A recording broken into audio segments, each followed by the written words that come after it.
of St. Paul Missionary Baptist Church in Harrisburg, also the founder of the 2019 movement, and I want to share some thoughts with you. You know, I think it's important as an African-American pastor that we understand who and what we're standing with. And the reason I think that's so important, especially as a community activist and one who really cares for my community, so many times people in the African-American community have been taken advantage of by people that come alongside of us and act or pretend as though they are trying to look out for our best interests. But ultimately, we're being used a lot of times just simply as to piggyback off of our move in order for other movements to gain traction. And that has been historically, that has been something that happened to the Black community. Case in point, during the civil rights movement, the communists, Russians, they came alongside of the civil rights movement under the guise that they were trying to help Black people get equal rights. And I'm not saying every single person that was associated with those things had that same type of mindset, but ultimately, the purpose behind the communists getting behind the civil rights movement was not simply to help African Americans, but to destabilize the country in a way that because we were in a Cold War at the time. And I think it's similar to what is happening here during what's occurring now with the Black Lives Matter movement. Now, before I go forward, I want to make a differentiation between the phrase Black Lives Matter and the Black Lives Matter movement. Those are two different things. I don't think that you can find anyone who doesn't agree with the sentiment behind Black Lives Matter, right? Everyone sees that not only is Black Lives Matter, but every human being has a right to life. You know, and we know that this current stirring has come from the George Floyd incident. You know, with George Floyd and the white officer who had his knee on his neck. And so because of that, we have this restirring of the Black Lives Matter movement. We've had riots and protests all over the country. People are calling for the defunding of police. People are writing actually Black Lives Matter in the streets in Washington, D.C. and even in New York City. And again, I want to make sure that we draw a clear distinction between the phrase Black Lives Matter and the Black Lives Matter organization. Now, the reason that I won't stand with the Black Lives Matter organization, because what they stand for is in opposition to what not only I stand for, but what I believe is in the best interest. I'm going to share with you what they've said their movement is founded upon. So first and foremost, a sister by the name of Patrice Cullors, she's one of the founders of Black Lives Matter. So you had three founders of Black Lives Matter. She was one of them. And in a recent interview, she tells you what the philosophy or the ideology behind the Black Lives Matter movement is. So she says we are trained Marxists. And Patrice Cullors, 36, was the protege of Eric Mann, former agitator of the Weather Underground domestic terror organization, and spent years absorbing the Marxist-Leninist ideology to her worldview. The first thing I think that we actually do have an ideological frame. She's telling you what the ideological frame, the philosophy behind Black Lives Matter is. She said, myself and Alicia, talking about Black Lives Matter co-founder Alicia Garza, are trained organizers. Now, those are two phrases that I'm going to tell you about why it's so important to understand that. She said we are trained Marxists and we are organizers or community organizers. Trained organizers or community organizers is another way of describing that, right? They're all one and the same. She says we are trained Marxists. We are super versed on sort of ideological theories. And I think that we really tried to do is build a movement that could be utilized by many Black folk, right? So she's telling you that the ideology behind Black Lives Matter movement is Marxism. And I'm going to tell you why Marxism is something that we don't want to stand with. First of all, you guys may be familiar with the teachings of Karl Marx. You have Karl Marx, you have Friedrich Engels, and you also have Joseph Stalin and some of these other people that were communists, right? Karl Marx co-wrote the Communist Manifesto, and they outlined the communist plan to take over the world. And so one of the ideas behind Marxism is this whole thing of community organization. Now, the reason that Marxism is something that I won't stand with as a pastor is, first of all, it's an anti-Christ or anti-God movement. Every one of the first things that Marxists do or communists do when they take over is they shut down churches. and they do away with organized religion. And the only religion that is allowed to exist in communism is one that's run by the state, right? It's dictated to by the state, which we know is contrary to what we should be doing as the body of Christ. Another thing that communists do, which is what you're seeing here during this Black Lives Matter, to show you how deep the Marxist ideology is that one of the first things they do in communism when they take over is they burn books and they rewrite history, right? George Orwell, 1984, talked about that, that they erase history so that they can rewrite history. And so when you see this move of tearing down statues, et cetera, that's a form of rewriting history. And, you know, there's a famous saying that says those who don't learn from history are destined to repeat it. Just because you take a statue down doesn't erase history. You're supposed to learn from history. And most of these statues they're talking about, the Confederate statues and various other statues have had little or no significance in the lives of African Americans for the last 100 years. Most African Americans weren't even aware that those statues were there, didn't offend anybody. This is just a way of rewriting history, and it's a very dangerous precedent that is used in order to socially engineer society and to reshape the thinking of society. Okay, so we have the rewriting of history. We have those other type of things. Another thing that the communists recognized was that the biggest threat to their takeover of the world, because that's what communism wants to do. Communism is the one world governmental system of government that they are trying to implement a one world governmental system, a world takeover, if you will. And so what we see is that when they come in to take over, of course, they need to rewrite history. And they said that one of the greatest enemies or one of the greatest opposing forces to communist takeover or one world governmental takeover is the nuclear family. And so they recognize that in order for them to implement their plan to oppress the people, they need to break down the nuclear family, because when you have weaker families, you have weaker individuals, and weaker individuals are easier to control and to manipulate, right? That's psychology 101. And so not only do they break down the family, but they promote hedonism, because hedonism, which is basically all types of materialism, sexual deviancy, doing whatever you want to do, is what basically overindulging in anything, any pleasures, worldly pleasure, is hedonism. And so they break down the family, they implement hedonism in order to weaken the resolve of the people, to make them more susceptible for control and to take over.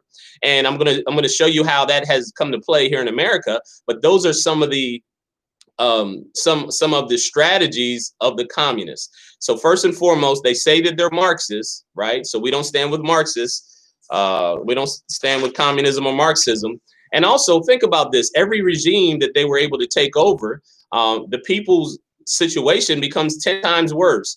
And so Russia in 1917, they overthrew the czars of Russia because they talked about how the rich people were taking advantage of the poor people, which is one of the strategies of community organization.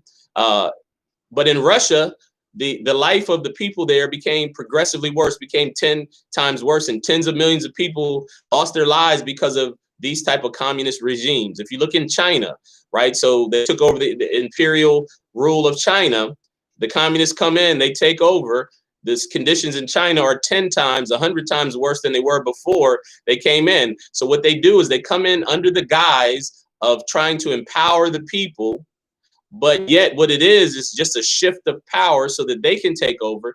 And a communist governmental system is a lot more oppressive than any other system that they've taken over from, right? So in China right now, they have no freedoms because you have an overreaching governmental, oligarchy, if you will, or aristocracy. It takes over one political system from the other. Now, again, going back to this whole idea or this whole fact that the communists hijacked the civil rights movement. If you look in Vladimir Lenin, he solidarity, or workers of the world unite, which is one of the communist logos, and the symbol is the closed fist for solidarity.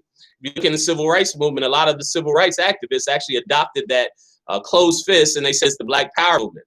That doesn't come from the Black Power movement. It was a demonstration that the communists hijacked the civil rights movement and began to implement Marxist ideology in how they went about things. Another person that you should know about is a gentleman by the name of Saul Alinsky. He was very instrumental in the 20th century in promoting the idea of community organization. Now, two of his greatest students are Hillary Clinton. Hillary Clinton wrote her senior thesis on Saul Alinsky, and former President Barack Obama, who it was reported he taught a course on Rules for Radical in Chicago, at the University of Chicago, right? So all these Marxist ideologies that are behind certain movements are nothing new, but now they have become more and more prevalent even in America.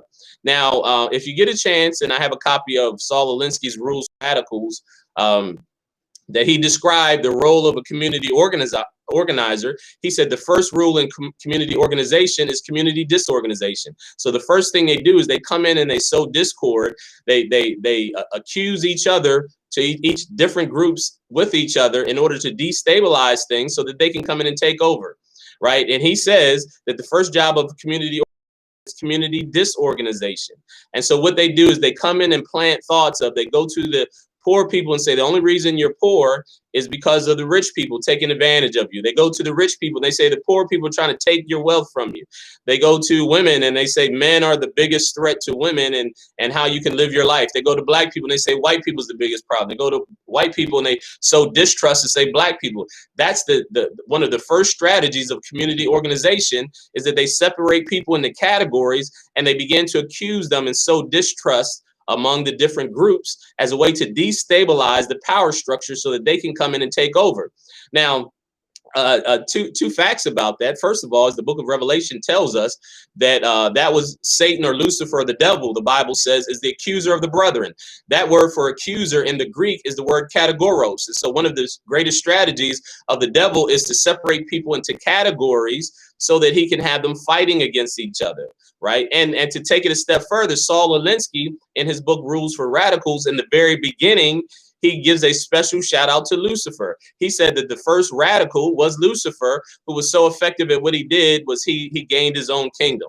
And so it's not a secret that Marxism is based on atheism, or as a pastor, we don't stand with Marxists and Marxist ideology, right? The second part of that, as I alluded to, is hedonism, and the breakdown of the family is one of the mainstreams of the communist strategy.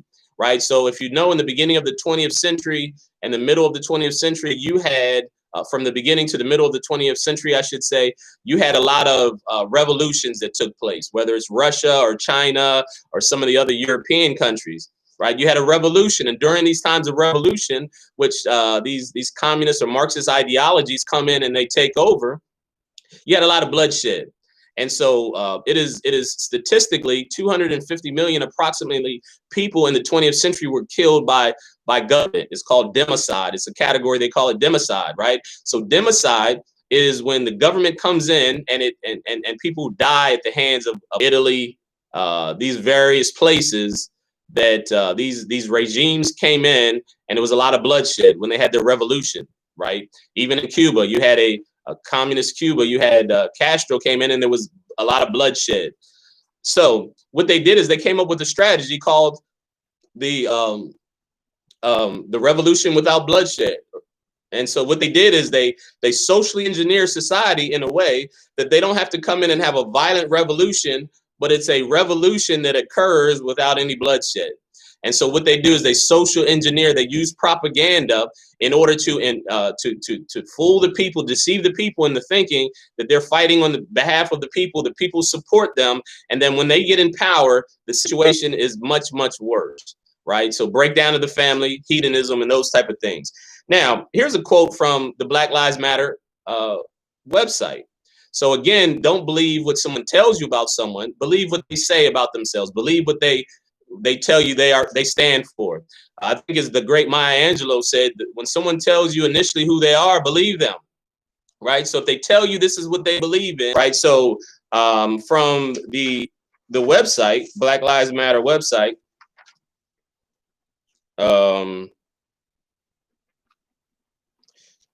well, let me tell you this news story, ABC news story that was in June 21st. It says Chase said, although Black Lives Matter was created by queer folks, cisgender privilege has taken precedent over gay, transgender people. What they're telling you is the primary focus of Black Lives Matter is LGBTQ, trans people, right? Not just regular Black people, but LGBTQ. While Chase and other LGBTQ activists of color clearly condemn the deaths of George Floyd, Ahmaud Arbery, and countless other cisgender Black men. Now, just so in case you didn't know, cisgender is a new category that they came up with because they're promoting the idea that there's a whole lot of genders. I've heard one report say there may be up to 30 genders, right? So that's social engineering. They're trying to convince you that there's a whole lot of genders, not just two. Right. So cisgender is a category of is the same as heterosexual. So if you're a heterosexual person, they call you cisgender. They say it's a separate gender. Right. That's part of the social. It says that countless other cisgender Black men, they're also quick to call attention to LGBTQ people that garner less national attention. And it says so this is from the Black Lives Matter website. We affirm the lives of Black, queer, and trans folks, disabled folks, undocumented folks, folks with records, women, and all Black lives, along with the gender spectrum. Our networks center those who have been marginalized within the Black liberation movements. This is from them. We disrupt the Western prescribed nuclear family structure requirement by supporting each other as extended families and villages that collectively care for another. So the first thing they tell you is we disrupt the Western prescribed nuclear family. Another quote from their website: we foster a queer affirming network. When we gather, we do so with the intention of freeing ourselves from the tight grip of heteronormative thinking, or rather the belief that all in the world are heterosexual, unless he or she is otherwise. So in a nutshell, they're telling you that their ideology is based on Marxism, something that I don't stand with. They're also telling you that they want to dismantle and disrupt the Western prescribed nuclear family. We know that the Western prescribed nuclear family is the one that the Bible affirms as the way that God intends for us, right? He says, do you not know he who created them male and female, and the two shall become one flesh, right? So God's prescription is that this is how he describes the family. That's God, right? Also, heteronormative thinking. They said that they are trying to free themselves from heteronormative thinking. So heteronormative thinking is the idea that heterosexuality should be the norm, right? So as a pastor and as a person in the community, I don't stand with that, right? I believe and know for a fact, not only because the Bible tells us, but because history tells us that is the breakdown of the nuclear family that leads to a weaker community, which allows the people to be taken advantage of, right? If you look in our community has grown progressively worse with Marxist ideology from LBJ and the Great Society and many of the other socialist movements that's also grounded in Marxism, right? So this idea that we are standing with someone who ultimately looks to incorporate Marxism and also to fight against and to disrupt the nuclear family is counterproductive, because those are the things that won't sustain us as a community. Those are the things that will cause for the erosion and ultimately the destruction of the Black community as a whole. You know, one of the things it's very clear that in our communities that we have to stand on these biblical principles, right? Because Black people in America have endured over the last 400 years, slavery, Jim Crow, oppression, all kind of things that we've endured. And we were able to endure because we have one of the strongest family units of all cultures. And when you break down the family unit, you break down the culture, and then you have a weakened community. And in weakened communities, you will have a higher rate of negative police interaction. You have a higher rate of failing schools, high drugs, high crime, right? High gang activities. And that's proven that when you have a weak family structure, you have lack of fathers in the household, it's a trickle down effect that ends up destroying the rest of the community. This has been Joe Green, head pastor of St. Paul Missionary Baptist Church, located in Harrisburg, Pennsylvania, also the founder of the 2019 movement. We had asked you to like this, peace and blessings.